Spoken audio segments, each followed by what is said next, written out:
getting ready to build one of these. I get the wood together for it. I have a nice chunk of mahogany over there. The problem is, if you look at this guitar like this, from here to here, that's a big chunk of wood, and it's really long from there to there. So, trying to find a piece of wood that'll work for it is not as easy as it looks. And we got a nice set of, really nice set of maple book matched flame to go on top of it. So I'm looking forward to this one. This one's gonna be cool. I haven't built an Explorer yet. We do something similar, our style guitar, called the Starliner, but we haven't done an Explorer. We got the neck roughed out over there. I'll show you what I did. Hold on, let me go grab it.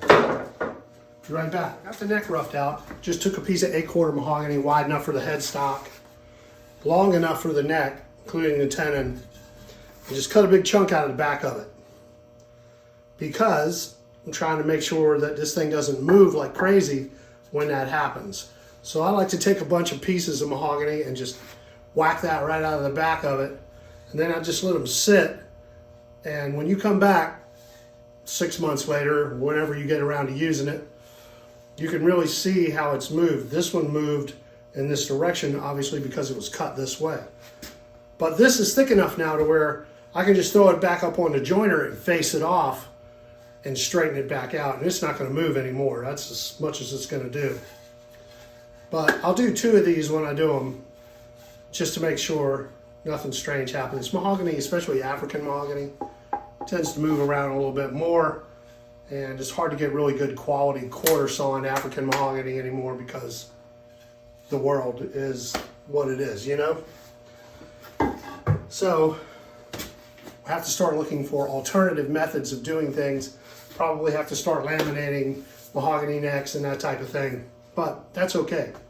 But today what I'm trying to do is clean up the edges of the frets for Ethan Gardner's build. This guitar has all the finish it needs on it now.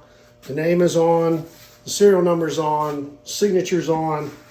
The finish, all the finish I'm going to put on it is on there.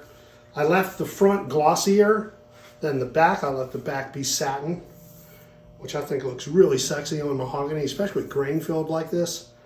That grain filler really worked extremely well. I'm super happy with it. I used it again on the build that I have in the spray room, and it works well. So I'm going to keep doing that. So today, my job is to clean up this fretboard, round over the edges of the fretboard, and get this thing ready to go onto the rack over there. I need to put the bridge on and the tuning keys on. Then I'll take it over to the neck jig, this neck jig here, over there, right?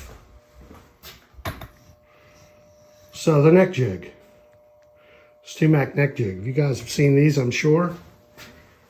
You guys who build guitars, all right? That's it, that's that side of it. And then this side of it, you get a good look at the rest of my shop too. One day I guess I should do a little tour around the shop. But this thing here is what we use to do our fret jobs on. That's my spray room over there. Shaboom, behind the fish. All right, so hold on, let me move back over here. So like I was saying, I need to do the fret work on this guitar. That's coming up next. First thing I want to do is clean up this fretboard, round over the edges, scrape any of the weird stuff that collects underneath the tape or right to the edge of the tape when you tape off the face of the fretboard. And I do that with a razor blade. Nice new razor blade. Just buy razor blades in bulk like this, because I use them like crazy. I use them for scrapers. I use them for all kinds of stuff. And obviously what razor blades are good for, cutting things, very fine cutting. But it's really good for doing this, especially when it's new and it doesn't have any scratches in the edge yet. If it has a scratch in the edge when you do this, it'll leave scratches in your fretboard, obviously. So always use a new one, but this is the easiest way to clean a fretboard after you take the tape off. Just put that razor blade on there and go back and forth like that. And that scrapes residue off from the tape. That scrapes off the residue from the tape, and it just cleans whatever, you know, funky stuff maybe on here. Filler and that type of stuff. Any kind of oil that's slipped in. So we do that all the way down. But as I'm going, what I like to do is I like to take the edge of the razor blade and just roll over that sharp edge right there. Let me get you over a little closer so I can show you what I'm doing, okay?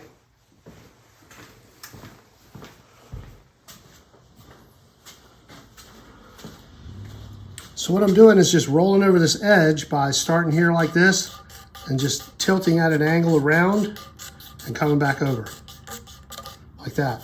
That puts a nice little rounded edge right there that feels good on your hand right there. It feels like an old friend, you know?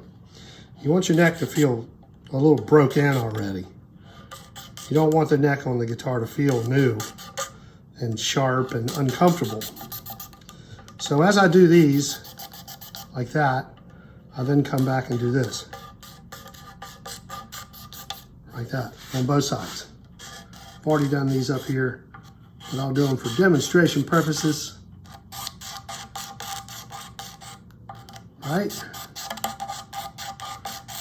Come down and around like that. Nice little round over. So that's what I'm doing this evening, the end of the day.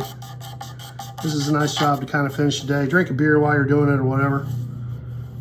Have a little drink. If you don't drink beer, a cup of coffee. It's a little tedious, but not bad. Listen to a book or some music. I usually listen to a book. But that's what I'm doing, guys.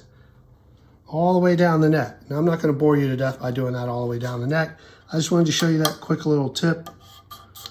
If you didn't know it already, most of you guys probably already do, but that is a great way to clean fretboards. If you get a guitar that you buy, it's old or whatever, and it has funk all over the frets and jammed up, you know, all over the fingerboard and jammed all up against the frets, this is a great way to just get right down there and pull that stuff out of there. And it works great every time.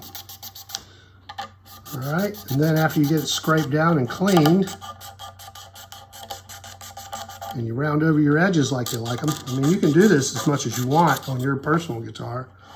I just do like a 1/16 of an inch round over right there, so it feels comfortable against your fingers. All right, and that's it.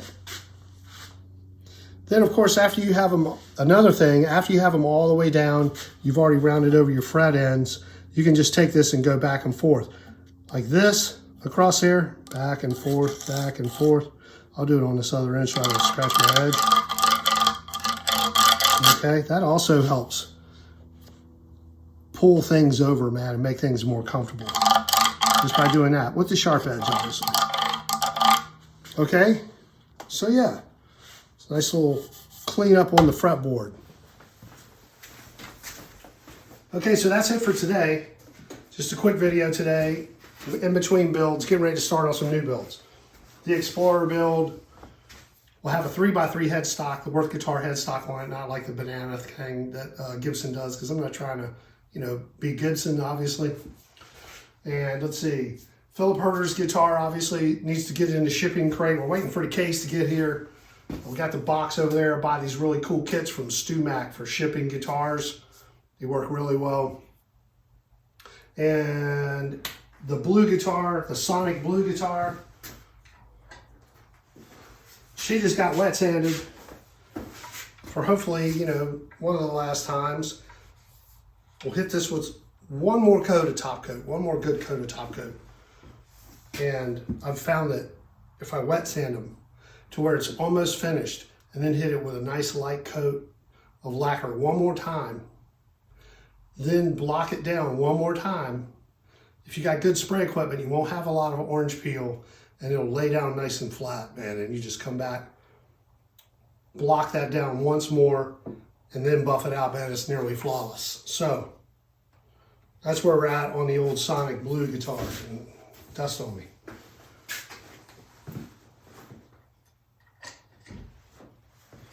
So we're in between builds. But next up, like I say, we got the Explorer, and then we also have a 5-string bass, a Evo 5 that is going to be very cool for Al Budaweski. I probably messed his name up. We just call him Buddha.